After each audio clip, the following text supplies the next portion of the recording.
What would you do if you had exactly $3,100 left, a name that had been publicly dragged through 3 years of courtrooms, and nothing standing between you and complete erasure, except one man who'd done it all and never once lost a night's sleep over it? Delia Marsh, 26 years old, had been sitting with that question for so long it had worn grooves into her thinking. She'd watched a provincial court strip her professional certifications, spent 2 winters sleeping in her childhood bedroom in Barrie because there was nowhere else left to go, and driven to 4 job interviews where the hiring manager typed her name into a search bar, and she could watch the decision happen on his face before she'd finished her opening sentence. Delia Marsh, former environmental geologist. That word, former, had replaced everything she'd spent 6 years building. 3 years earlier, she'd been the youngest senior assessor at Voss Resource Group, a mid-sized mining company headquartered in North Bay. She'd loved the work the way you only love something when you're genuinely good at it. The core samples, the site surveys, the careful reading of what the ground was trying to tell you.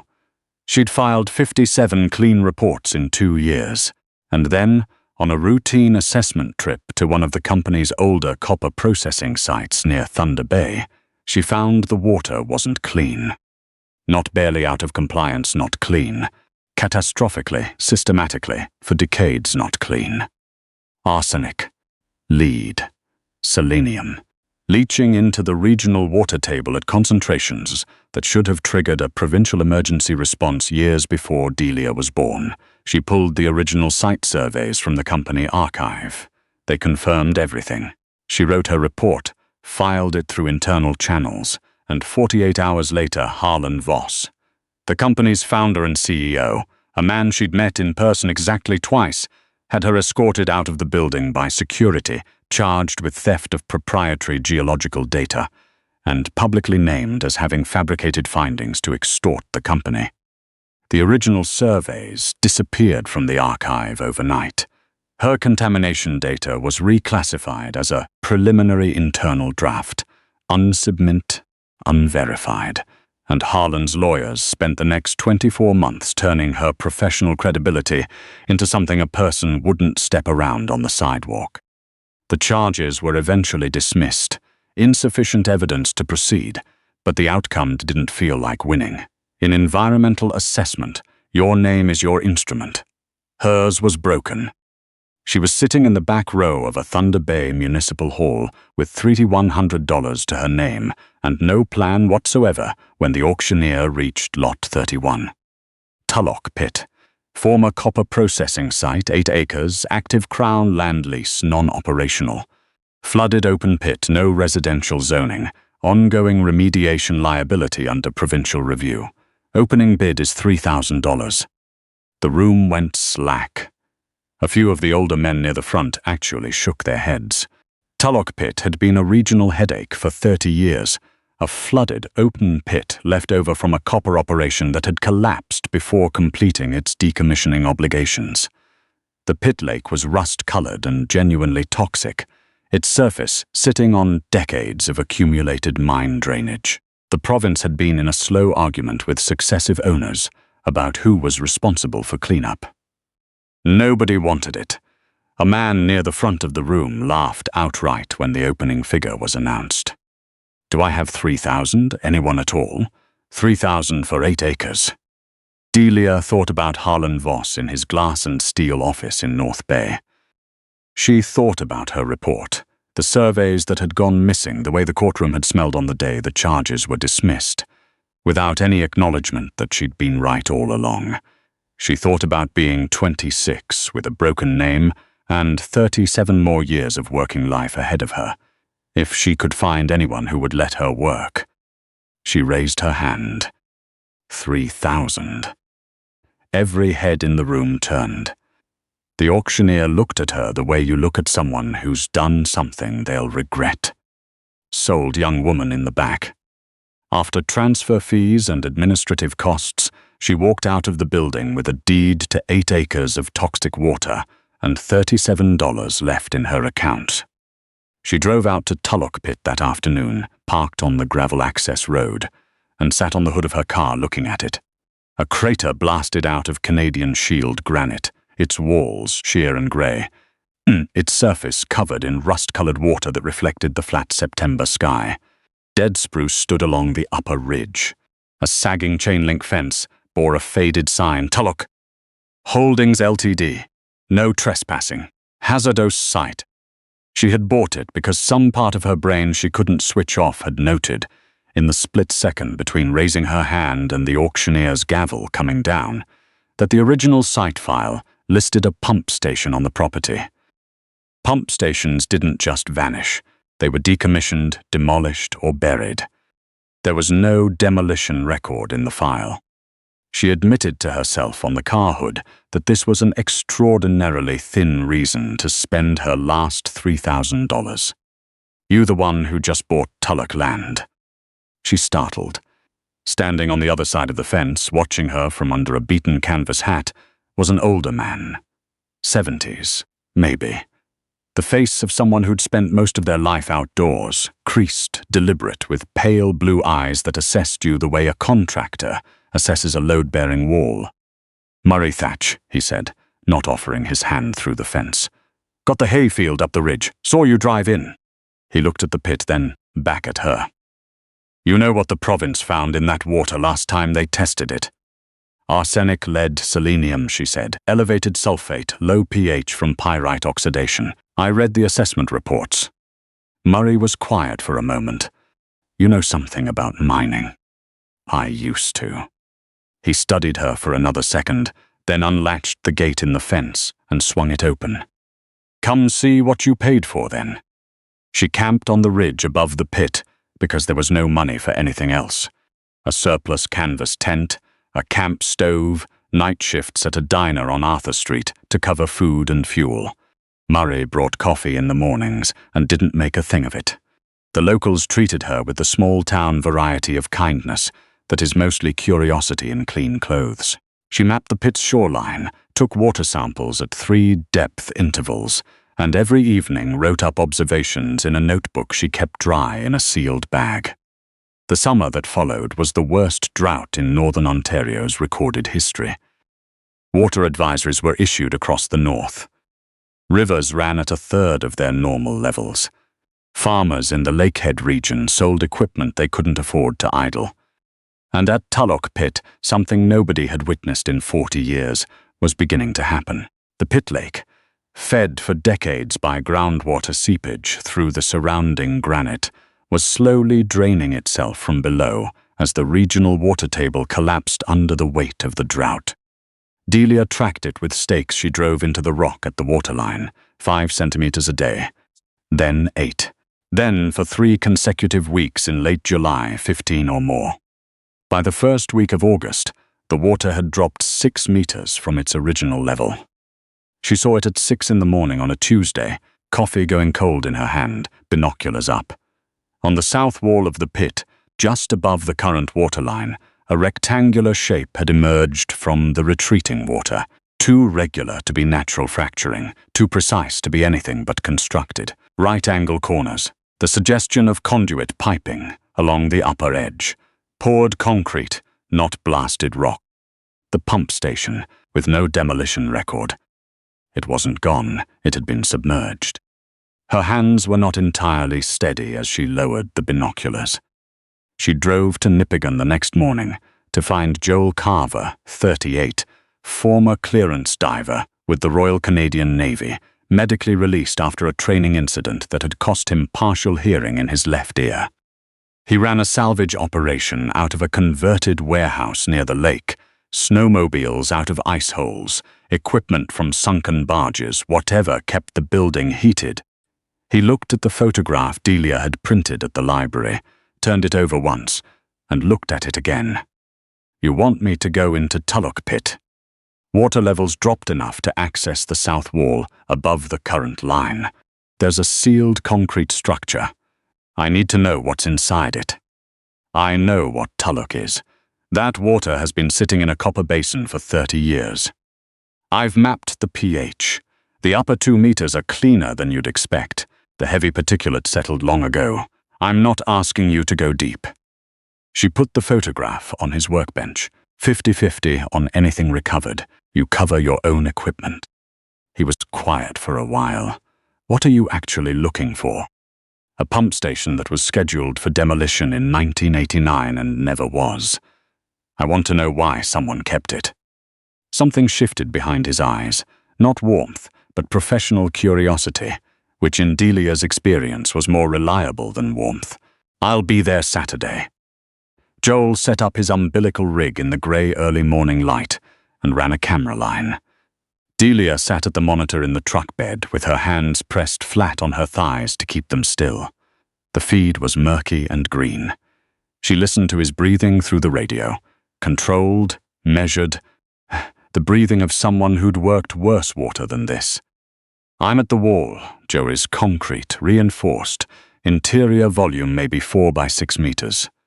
This wasn't built for utility access. The walls are overbuilt for a pump house. This was built to be permanent. Any entrance? Moving along the south face. Hang on. The camera moved through silt clouds. It's a sealed door. Steel frame, gasket ceiling, recessed lock mechanism. A pause. There's something bracketed to the frame beside the door. Hardshell case, cable tied in place. Someone put it there deliberately. Can you bring it up? Already moving. He surfaced 7 minutes later, carrying a flat grey case the size of a briefcase, its surface encrusted with mineral deposits and organic growth. He laid it on the tailgate. Delia worked the latch with a flat bar until it cracked open. Inside, protected by a rubberized lining, were 2 items. A sealed evidence bag containing a thumb drive, and a yellow legal pad wrapped in multiple layers of plastic sheeting, covered in small and precise handwriting. She lifted the legal pad first. For whoever finds this. My name is Terence Hale. I was site manager at Tulloch Holdings Limited from 1982 to 1991. I am writing this because I do not know what else to do with what I know. She read it through without stopping. Terence Hale had been ordered in 1988 to seal the pump station rather than demolish it. The room contained the site's original monitoring records. Water sample logs, contamination readings, internal memos going back to 1983. Records showing clearly that the site's operators had identified the arsenic leaching 2 years before Tulloch Holdings officially acknowledged any environmental liability. Records showing those findings had been submitted to the Ministry of Environment in falsified form. Records documenting cash transfers and favors to 3 provincial inspectors who had signed off on the false reports. At the bottom of the last page, Terence had written 2 names, his own, and the name of the man who had given the order. Gerald Voss, founder Voss Resource Group. Harlan's father. Dead 10 years, and apparently still very much a problem. Delia turned to page 11 and stopped breathing for a moment.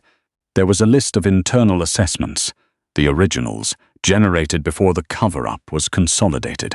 Dates, assessors' names, reference numbers. Her eyes moved down the column. Report number VRG 221084. Her report. The one Harlan's lawyers had told 3 separate provincial courts had never existed. Next to the number, in Terence's handwriting, see sealed backup drive file VRG archive assessment /. He had archived her work. A copy of her 2021 assessment had been sealed in this room before anyone could make it disappear, by a man who had spent 9 years carrying the weight of what the Voss family had hidden, and finally decided that at minimum, the truth should outlast him. She sat with that for a while. Joel didn't push her. "What is it?" he said finally. She looked up at the ridge. The spruce line stood dark against the sky. "Everything I couldn't prove," she said. That evening, she and Joel laid the legal pad out across the camp table and read through it by lantern light. The scope of Terence's documentation was complete. Not just the contamination cover-up, but the payment records, the inspectors' names, the falsified ministry submissions that had been the official provincial record of this site for 30 years. And on the thumb drive, she had to assume, the scanned originals of all of it, including her own assessment. She was still working through it when Murray knocked on the tent pole. "There's a truck on the access road," he said. "Engine running. Didn't come from town." She stepped out. The night was warm and close. Half a kilometer down the gravel road, she could see headlights, a dark SUV idling facing the campsite. Even as she watched, it reversed slowly and disappeared. She didn't wait.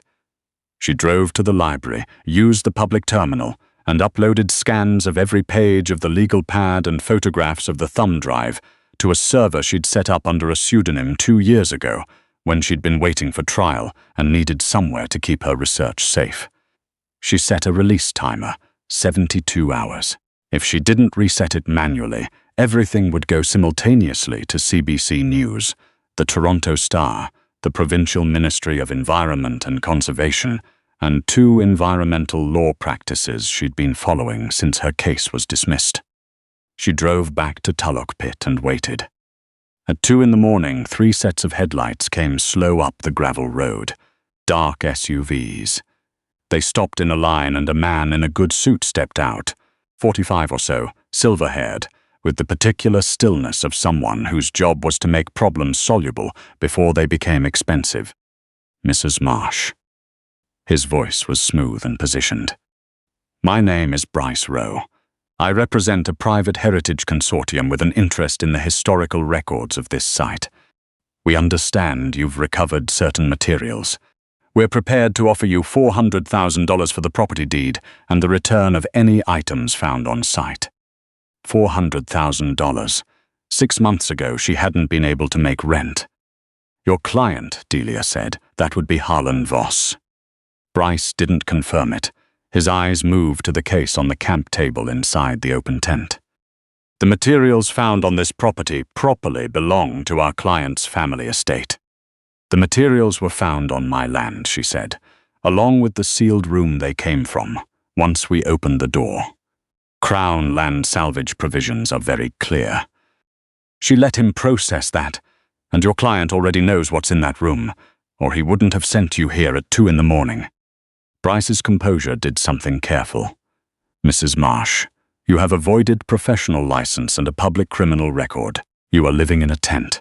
By tomorrow morning, I can have a provincial environmental emergency declaration placed on this site, which is factually a contaminated site, so this is not even a creative interpretation. You'll be removed under RCMP authority and the site secured for emergency remediation review. Take the money." "Is that so?" Murray Thatcher's voice came from somewhere behind Bryce. He'd arrived without a sound. He stood 3 meters back, not holding anything, not performing anything, just present, with 35 years of provincial mine inspection behind him, and a look on his face that had informed a lot of men in a lot of difficult situations that they had miscalculated the room. "I flagged the contamination at this site in 1986, Murray said. Filed the report, was told by my supervisor to submit a revision." He let a pause sit.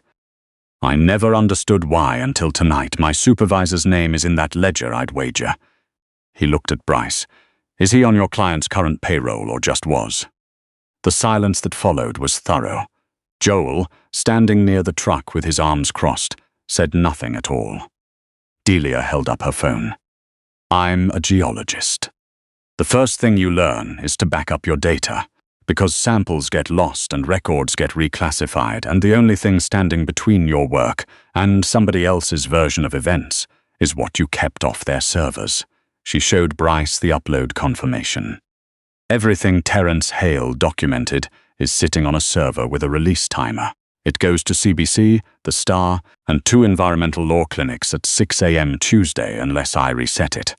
Included in those files is the archived copy of my original 2021 assessment, the one your client told 3 provincial courts never existed." Bryce looked at the screen. He looked at Murray. He looked at Joel. He made the calculation that needed making. "Call Harlan," Delia said.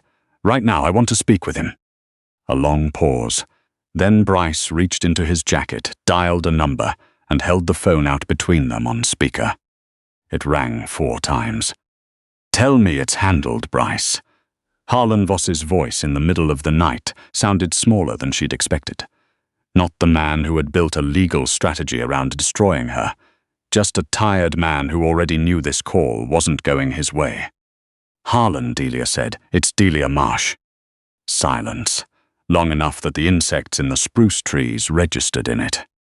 "Your grandfather built Tulloch's cover-up in 1988, she said. "Terence Hale sealed the records because he couldn't destroy them. Your father kept the secret.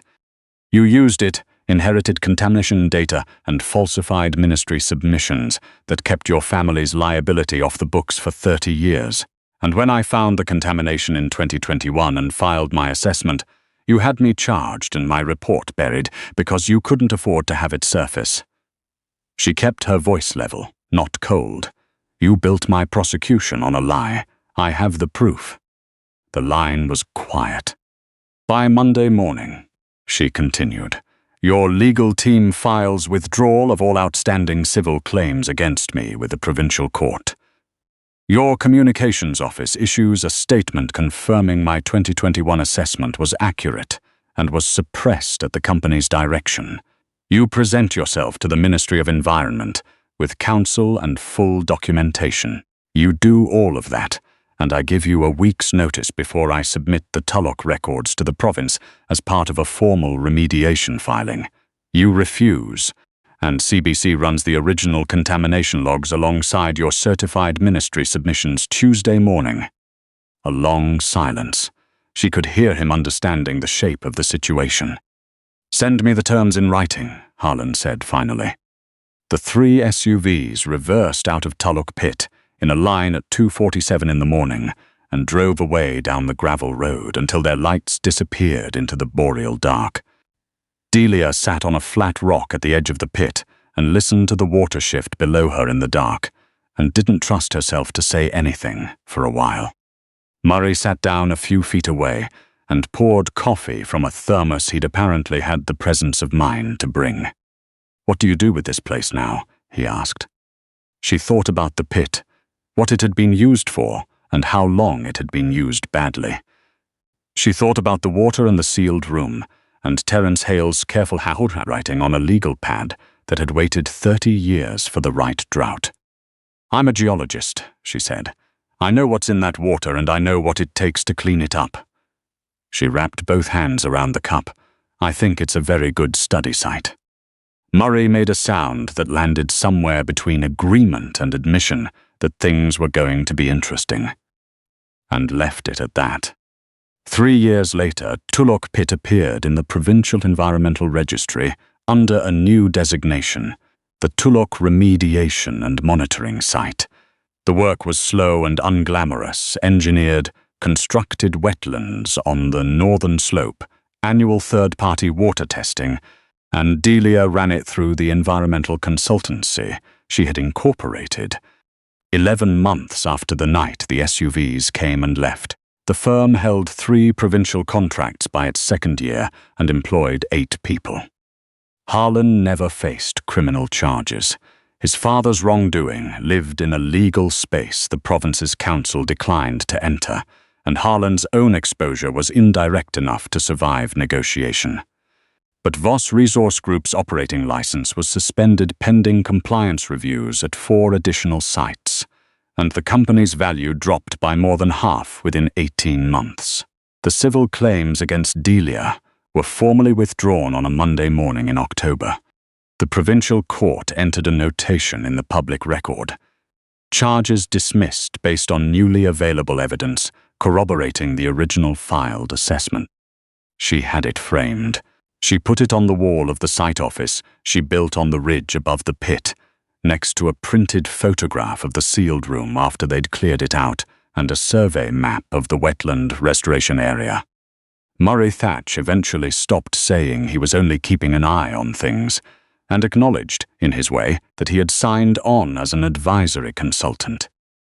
A fact he communicated primarily by appearing at 7 every morning with opinions about the wetland design, and a thermos that was apparently bottomless.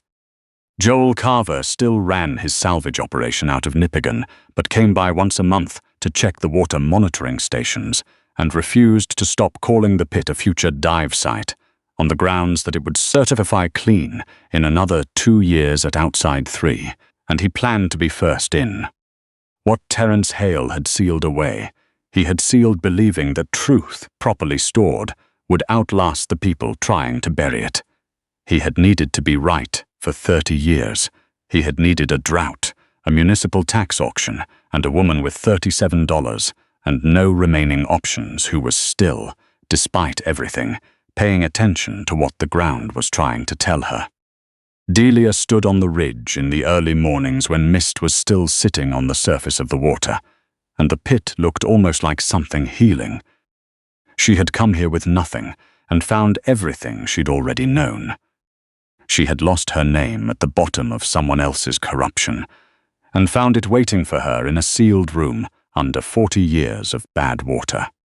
Some things, it turns out, hold their value precisely because nobody else thought they were worth keeping.